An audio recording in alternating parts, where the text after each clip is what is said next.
Сіздердің назарларыңызға Сарыарқа және Егемен Қазақстан газетінен алынған Библиофреш апта жаңалығын ұсынамыз.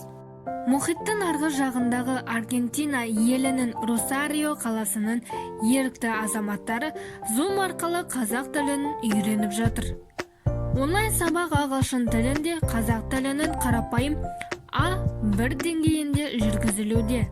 Аталған шараны қолға алып, 10 сәуірден бері тиянақты атқарып келе жатқан ұйым елорда төңірінде орналасқан Шайсұлтан Шаяхметов атындағы тіл қазына ұлттық ғылыми практикалық орталығы екен.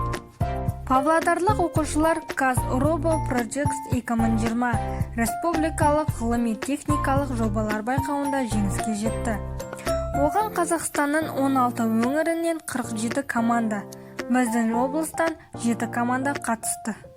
Байқаудың мақсаты ғылыми-техникалық бағыттағы қолданбалы зерттеулерге шығармашылық қабілеттері мен қызығушылықтарын дамыту, дарынды балаларға қолдау көрсету. Аталған байқауда Павлодар қаласындағы нөмір 11-ші, нөмір 26-шы және Бауыржан Момышұлы атындағы нөмір 22-ші орта мектептердің 6-9 сынып оқушылары бақ сынады. Өңірлік және республикалық кезеңдер бойынша жобалардың қорғау онлайн режимінде өткізілді. Қатысушылар Zoom бағдарламасы арқылы кестеге сәйкес эфирге шықты. Байқауға Қазақстан машина жасаушылар одағы, өндірістердің инженерлері, білім беру роботехникасының әдіскерлері мен педагогтары және роботехника бойынша YouTube каналдың өкілдері қазылық етті.